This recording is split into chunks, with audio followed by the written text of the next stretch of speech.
नमस्कार दोस्तों। आज का वीडियो कछुए की अंगूठी पर है।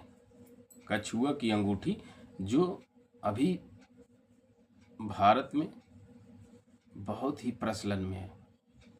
हिंदू समाज में बहुत तेजी से ये व्यापक रूप धारण कर लिया है। आइए हम जानते हैं कि क्या हमारे धर्म ग्रंथ में कछुआ की अंगूठी पहनने का उल्लेख है। क्या हमारे किसी वास्तु शास्त्र में कछुआ की अंगूठी पहनने का उल्लेख है। क्या वैदिक काल में कछुआ की अंगूठी पहना जाता था।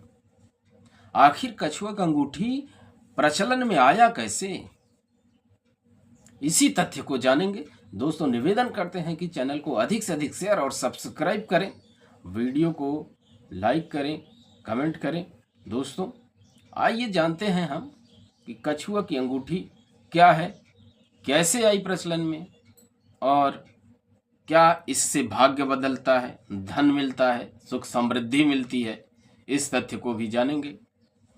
सबसे पहले दोस्तों जान लेते हैं कि हमारे धर्म ग्रंथों में कछुए की अंगूठी पहनने का कहीं भी उल्लेख है। तो एक लाइन में दोस्तों आपको बता दें कि हमारे किसी भी धर्म ग्रंथ में, वेद, पुराण, उपनिषद या कोई अन्य धर्म ग्रंथ, कछुआ की अंगूठी पहनने का कहीं कोई जिक्र नहीं है। और न तो इससे भाग्य बदलता है, न तो धन की वृद्धि होती है, न तो सुख समृद्धि मिलती है। कहीं भी ऐसा उल्लेख है ही नहीं।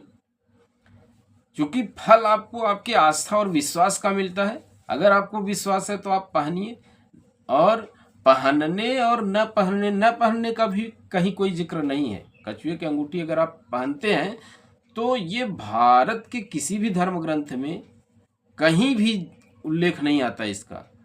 और ये जो आया, प्रचलन में आया कैसे, प्रश्न पैदा होता है कि जब हमारे किसी भी धर्म ग्रंथ में इसका उल्लेख नहीं है कछुए की अंगूठी पहनने का, तो ये प्रचलन में आया कैसे हमारे यहाँ। दोस्तों, चीनी वास्तु प्रणाली फेंग शुई में कछुआ को धन, वृद्धि, सुख संपत्ति, दीर्घायु, मजबूत आधार के रूप में देखा जाता है। वहां से यह भारत में प्रचलन में आया और इसे वास्तु से जोड़कर लोकप्रिय बना दिया गया। और यहाँ से हमारे समाज में एंट्री करता है कछुए की अंगूठी। चूंकि हमारे किसी भी ऋषि मुनि के द्वारा या हमारे वैदिक काल में कहीं भी कछुए की अंगूठी पहनने का कोई जिक्र नहीं है। अब देखते हैं कि यह चीन में क्यों अस्तित्व में आया। चूंकि चीन जो है वह फेंग शुई वास्तु प्रणाली से कार्य करता है, तो वहाँ उस फेंग शुई वास्तु प्रणाली में इस अंगूठी का जिक्र किया गया है, कछुए की अंगूठी का। लेकिन अगर हम भारत के किसी भी धर्म ग्रंथ को उठाएंगे, हाँ, एक जिक्र आता है कछुआ के बारे में। कच्छप अवतार भगवान विष्णु ने धारण किया था।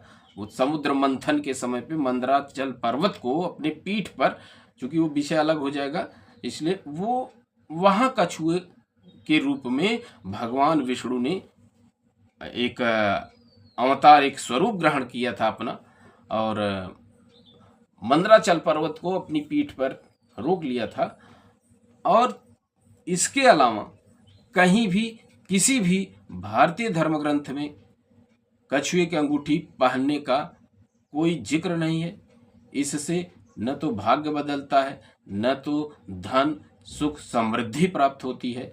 लेकिन आप इसको पहनते हैं तो इस तथ्य की मनाही भी कहीं हमारे धर्म ग्रंथ में नहीं है कि आप इसे पहने न पहने।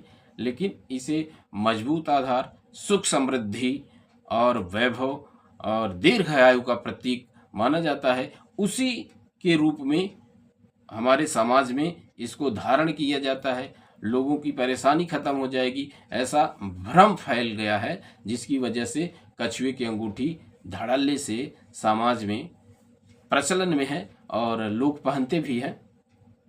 दोस्तों, किसी भी कार्य के पीछे आपका आस्था और विश्वास छुपा है। आपको विश्वास है कि इससे हमको लाभ होगा तो उससे लाभ होगा आपको। अगर आपको विश्वास नहीं है तो उससे आपको कतई लाभ नहीं होगा। और पहनना या न पहनना ये आपकी इच्छा पर निर्भर करता है। लेकिन जो हमारे ग्रंथ हैं, हमारे जिन धर्म ग्रंथों में जिस तथ्य का उल्लेख है, केवल कूर्म अवतार, कच्छप अवतार भगवान विष्णु का वही उल्लेख किया गया है। इसे अंगूठी के रूप में अंगुली में धारण करना न करना, ऐसा किसी भी हमारे धर्म ग्रंथ में उल्लेख नहीं है। दोस्तों, आइए जानते हैं कि क्या इसे पहनना चाहिए या नहीं पहनना चाहिए, या किसी धर्म ग्रंथ में मनाही है तो किसी भी धर्म ग्रंथ में कोई मनाही नहीं है। पहनना न पहनना आपकी स्वेच्छा पर निर्भर करता है। दोस्तों, इस छोटे से वीडियो में हमने यह बताने की कोशिश किया कि हमारे किसी भी धर्म ग्रंथ में कछुए की अंगूठी पहनने का कोई जिक्र नहीं है। यह आपकी स्वेच्छा पर निर्भर करता है और यह चीन के वास्तु प्रणाली में इसका जिक्र है और वहीं से भारत में आया और भारत के वास्तु प्रणाली से इसे जोड़कर लोकप्रिय बना दिया गया। दोस्तों, आशा करते हैं कि वीडियो में दी गई जानकारी आपको पसंद आएगी और निवेदन करते हैं कि वीडियो को अधिक से अधिक शेयर करें, चैनल को सब्सक्राइब करें। एक नवीन तथ्य, नवीन जानकारी के साथ मिलते हैं अगले वीडियो में। वीडियो देखने के लिए आपको धन्यवाद।